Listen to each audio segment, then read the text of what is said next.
Bismillah ar-Rahman ar-Rahim wa salatu wa salam ala Rasulillah al-Kareem. Welcome back to episode 4 of Life's Adornments, where we'll discuss the virtues, the responsibilities, the difficulties, and the ins and outs of child rearing.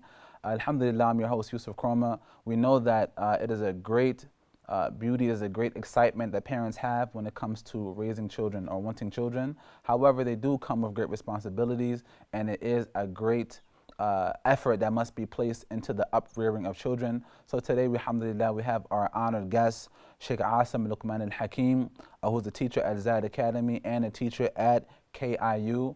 Alhamdulillah, he's joined us here today all the way from Saudi to grant us his immense knowledge and his wisdom. Barakallahu feek, Sheikh. Assalamu alaikum wa rahmatullah. Wa alaikum assalam wa rahmatullahi wa barakatuh. And it's an honor for me to be here. Alhamdulillah, it's our pleasure. There's a statement that says, all good things begin with Bismillah. So at the onslaught of a person with the niyyah to conceive a child, what should a man say upon entering his wife with the intention of intimacy? Bismillah ar-Rahman ar-Rahim. Alhamdulillah wa salatu wa salamu ala rasulillahi wa alihi wa sahbihi wa mahtada bihudahu. Amma ba'd. It goes without saying that Islam governs every aspect of our lives. And it covers it in a way that leaves little room for maneuvering. And this is part of being slaves and servants of Allah Azza wa Jal. Islam is submission. And you cannot submit your will to Allah the Almighty if you keep on asking why, or what is the reason, or the justification and the logic. This is not submission. This is someone talking and objecting to a peer of his. In Islam, it's totally different. And this is why, by the way, that the Jews objected to Salman al-Farisi, may Allah be pleased with him. Amen. And in a form or in a way of ridiculing Islam, they said to him, your messenger, sallallahu alayhi wa sallam, taught you everything, even, forgive my French, how to take a crap. And Salman was not offended, rather, he was honored. And he said, yes, the Prophet told us, alayhi sallam, not to face or to give our backs to the Qibla, this is the Kaaba, the direction of prayer, when defecating or urinating, and not to hold our private parts with our right hand, and not to cleanse ourselves from impurities with our right hands, and to use stones when needed, not less than 3 times. All of this means that the companions acknowledge the fact that single thing they do must be in accordance to the Sunnah of the Prophet ﷺ. When thinking of the future and of conceiving children, it's not something isolated. It is still in the same pipeline, which means that whenever a person is interested in having intimacy, which is why he got married in the first place, it's not something that you do and leave. There's a process and procedure, and there's a way of doing it. And the Prophet highlighted this, alayhi salatu wasalam, by showing us the process and by telling us about the outcome. So he said, when one of you wants to have intimacy with his wife, and he says, Bismillah, Allahumma jannibna shaitan, wa jannib shaitana ma razaqtana, then in this case, Satan would never harm this child that resulted from such intimacy or intercourse. What is the dua? Bismillah, in the name of Allah. And Bismillah is something we say in the beginning of almost everything we do. So when I want to write something, I write Bismillah, which means in the name of Allah, in the name of God, I write. When I want to eat, I say Bismillah, which means in the name of Allah, I eat. So everything of value, we begin it with Bismillah. So you say Bismillah. Allahumma jannibna shaitan. O God, O Allah, protect us from Satan. وَجَنِّبِ الشَّيْطَانَ مَا رَزَقْتَنَا. And make Satan avoid what you have blessed us with, meaning your spouse. So the Prophet says, if you say this dua before you start intercourse, what does this do? If you were granted a child due to this, it will be protected and Shaitan will never harm that child. What does that mean, Sheikh? Does it mean that he will never commit a sin? Does it mean that he will never have whispers of Shaitan and doubts like everybody else? No. Scholars all agree that this is not what was meant. What was meant was that either this individual child will be among the righteous. So Shaitan will not make him among the deviant. Or that he will be protected from disbelief and kufr. So Shaitan would not control him and make him a disbeliever. Or that Shaitan will not have the ability to possess that child. And in Arabic, we call it sara', which is seizures. And these seizures can be caused by an imbalance of electric waves in the brain. And this is a medical thing. And it can be caused by possession of the devil, the jinn. Either way, with the grace of Allah Azza wa Jal, and after that, with the saying this dua before intercourse, this protects your child if a child would result from it, inshallah. Okay, so this begs the question then, for the individuals who are not muta'allim, like who have not studied, who don't understand the ins and outs of fiqh, or even the basics of what should be done in these situations. Does that mean then that a person should refrain from getting married until they understand the fiqh of marriage, the fiqh of divorce, the fiqh of what to do with child tarbiyah? So how do we approach this? I know many just get married and they, without any knowledge of the mawdu'. So this is like saying there are a number of etiquettes before eating and after eating. Yes. So if I don't know these etiquettes, should I refrain from eating and starve to death? No. But isn't marriage ibadah? It is ibadah, and so is eating. So if I'm going to eat but I don't know how to say Bismillah or Alhamdulillah ta'amini hada wa razaqni, or to eat with the right hand, so should I say, oh listen, I'm gonna fast until No. Yeah. These things are recommended, highly recommended, and not mandatory. Okay. So if a person does not say the dua, Bismillah, Allahumma jannibna shaitan wa jannib shaitan ma razaqna, he doesn't say it, either intentionally or because he doesn't know. This does not impact the validity of the marriage. It does not impact the child. And by the way, a lot of the Muslims don't know or say this dua. So do we condemn their children to be deviant or evil? No. There are so many other ways in the sunnah that would ensure or at least provide the child with such a protection from shaitan bi'idhnillah. Excellent. And there's also a dua that was mentioned by the wife of Imran for Maryam that we have in our tradition. Is this something that, what was the dua firstly? And secondly, is this something that we also say as well? So these du'as that are mentioned in the Quran, for example, what Maryam's mother said, وَإِنِّي أُعِيذُهَا بِكَ وَذُرِّيَّتَهَا مِنَ الشَّيْطَانِ الرَّجِيمِ. Oh, I seek refuge in you, Allah, for Maryam and her offspring from the cursed devil, and likewise other dua of other prophets and messengers of Allah Azza wa Jal seeking a righteous offspring. These are mentioned in the Quran. The question would be, are these du'as, because they're mentioned in the Quran, sunnah for us to say or not? Well, we have to look at the sunnah of the Prophet ﷺ. Did he do that? The answer is no. So should we do that or not? It's an issue of dispute. The most authentic opinion is that it is permissible, not an innovation, but at the same time not a sunnah.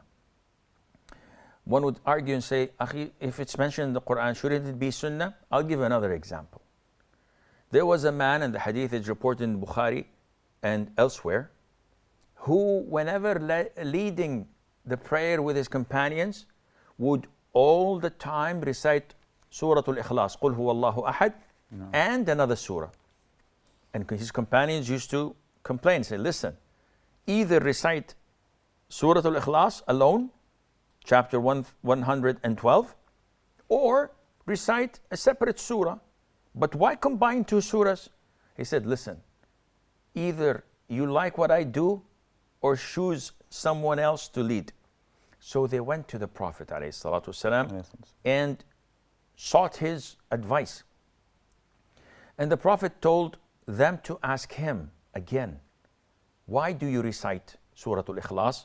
So the man replied by saying, because it has a description of Allah, and I love it for that.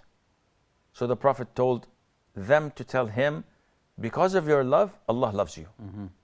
Now, the 1 million Kuwaiti dinar. Question. Because it's much more higher in exchange rate than the dollar. Yeah. Is it sunnah to recite it or not? The scholars differed. Some say yes, because the Prophet ﷺ approved of it. Others say no, because the Prophet had never done it. And the most authentic opinion is that it is not a sunnah, because the Prophet did not do it, ﷺ, but it is permissible because the Prophet ﷺ has approved it. Likewise, this dua, a pregnant woman wants to say, Allahumma inni u'idhu dhurriyati bika min ash-shaytan ar-rajim. I seek refuge in you for my offspring from the cursed devil. Is there any problem in that? No, providing you don't believe it's a sunnah. Because this was said in previous ummahs, which is not our legislation. But saying it as a general dua, there's no problem in doing that, inshallah. Barakallahu feek, Shaykh. This is a very essential point. That could be an episode within of itself. But inshallah ta'ala, we're going to pause here shortly for a break. And for the viewers, stay tuned for our second portion of Life's Adornments. Inshallah. Assalamu alaikum wa rahmatullahi wa barakatuh.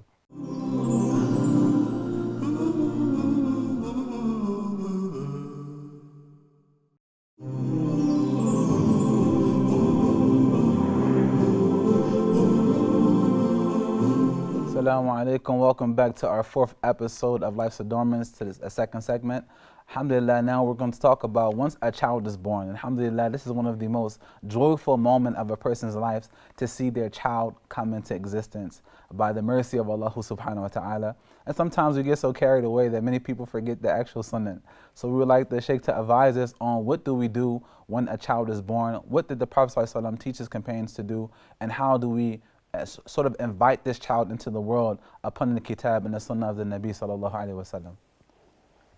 Well, first of all, there are some rituals that are not backed by authentic hadith. Yes. And there are many that are authentic. And this is why schools of thought differ in regards to some of the sunan. Those who say that we cannot take anything that is weak and not authentic, reject it. And those who say that, yes, we can take things that are weak or not authentic as long as it's not fabricated, they would accept it and embrace it. Among the first that is quite popular and famous among people is to call the adhan in the ear of a newborn. Yes. So there is a hadith, but the vast majority of scholars say that this hadith is not authentic, which states that the Prophet ﷺ gave adhan in the ear of Al-Hasan or Hussein when he was born or when they were born. But the hadith is not authentic. Those who accept it and embrace it say that It is not something to do with halal and haram. It is not something to do with the world of the unseen, heaven and hell. It is in fada'il al-a'mal, in the things that are not mandatory in our deeds of worship to Allah Azza wa Jal. So they accept it. And they justify it and say that when a person dies, we perform the funeral prayer, which has no adhan and no iqamah. No. So this adhan is to announce that this newborn is about to die and to be prayed upon the funeral prayer. But this is again not something authentic. Some people go an extra mile and say, yeah, you give adhan in the right ear of a newborn, and then you give the iqamah in the left ear of a newborn. And this is totally baseless. And while you're at it, might as well pray 2 rak'ahs. You just did adhan and iqamah, pray 2 extra rak'ahs. Who cares? No, this is not from the sunnah, and the hadith is not authentic. I personally advise people not to do it. To call the adhan in the ear. To call the adhan at all. Because as long as it's not backed up by an authentic hadith, then why would I do it? I should not do it, and I should refrain from doing it. The child is born, and I have a child. What's the first thing to do? There is a sunnah that is not very well known to Muslims, which is called Technik. The palate of the mouth, or the ceiling of the mouth from the inside, this is called, I think, the palate? The palate, yes. Okay. This area, the sunnah, for the first thing to enter the child's stomach after being born, is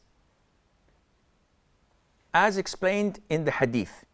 The children, whenever they were born, their parents would bring the child fresh to the Prophet ﷺ, who would do the tahnik.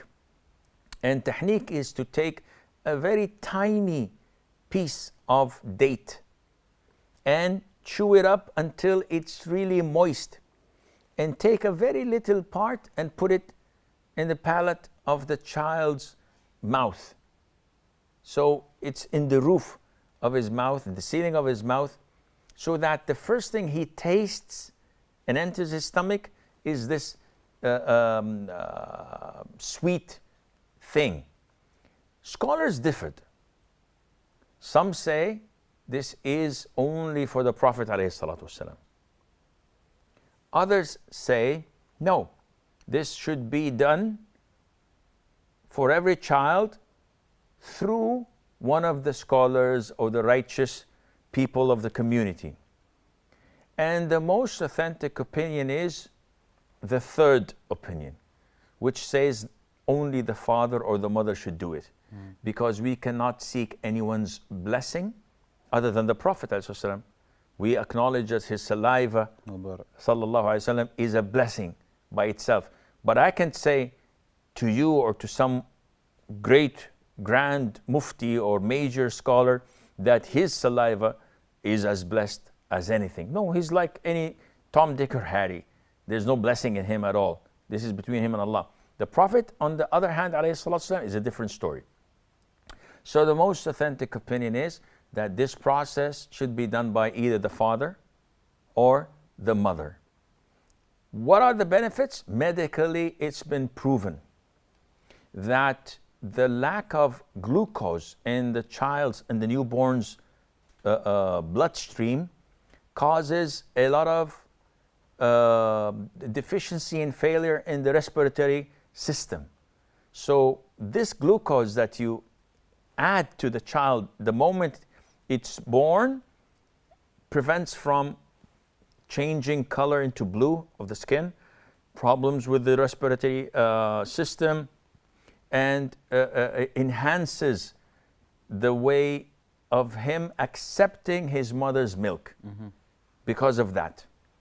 Okay, so what about the placenta? What is to be done with the placenta? Some people keep the placenta, some people say it should be buried.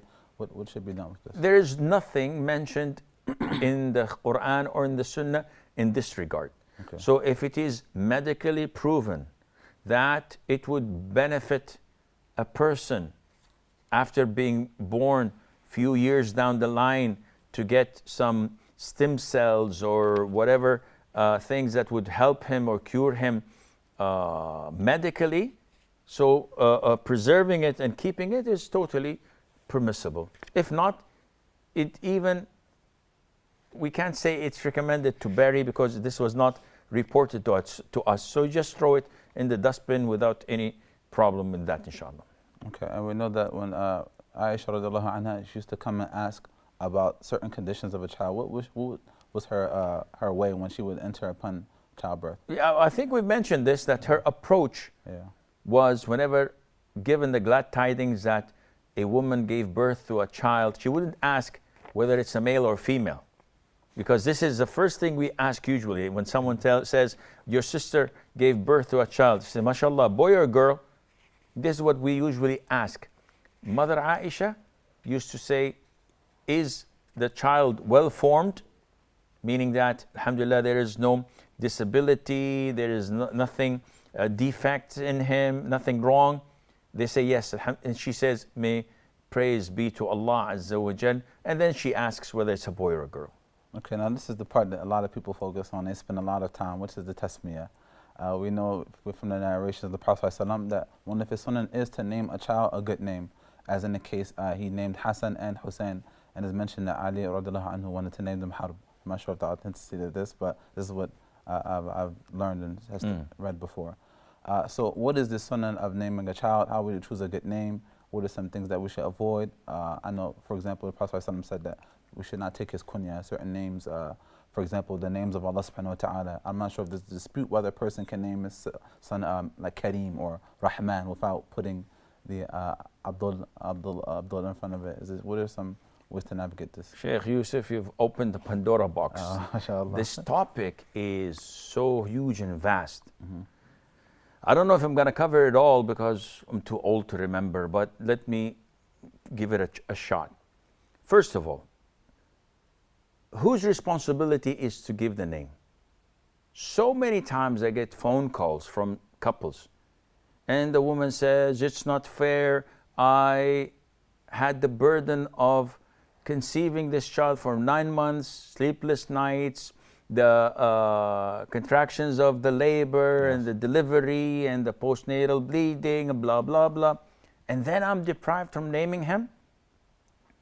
The Islamic answer is, it's the man's, not world, it's a man's choice to name the boy or the girl, because that child would be attributed to him.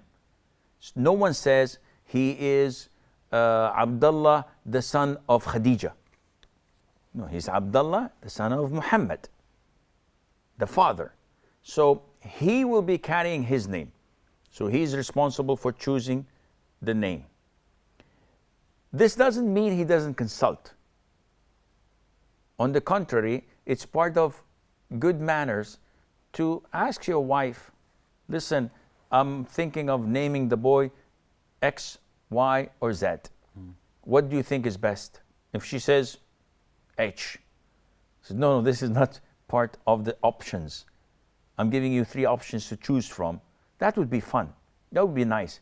If he's an easygoing person and she chooses a good name, there's nothing wrong in accepting that. It would not insult you or tarnish your reputation as a man to ask your wife. The Prophet himself ﷺ, used to consult his wives in what to do, as in the Hudaybiyah incident where the Muslims were rejected from entering and going to Mecca for Umrah, and the Prophet ordered them to shave their heads. They were in the state of Ihram, as a muhsar does, and to slaughter their sacrifices, and they did not comply. So he's angry. He went back to Salama, and he said, look at your people, they're disobeying me. I'm telling them to shave, and none of them is complying. She said, oh Prophet of Allah, they're depressed. Don't be angered with their action. Just simply go out and ask the barber to shave your head. And look what they do. So the Prophet did that, ﷺ, and they immediately complied. So he consulted his wife. So you're not more man than he was, ﷺ. You're not even close to that. So there's no problem in asking her, I'm picking up this name, so what do you think of it? So this is one aspect of responsibility. It's the man's choice. Now, what type of names? What names are prohibited? When is the naming ceremony done? This requires a lot of talking. I don't know if we have enough time. Yeah. Actually, what we're going to do is going to pick this up on the next episode because it's something that should be given a good amount of time. Because I even have another question about naming the children after Malaika and a whole bunch of other things that comes with this. So inshallah ta'ala, thank you for your time and your wisdom and your knowledge. Viewers, please stay tuned for our next episode and look out for the topic of the tasmiyah, the naming of the child. Until next time, assalamu alaikum wa rahmatullahi wa barakatuh.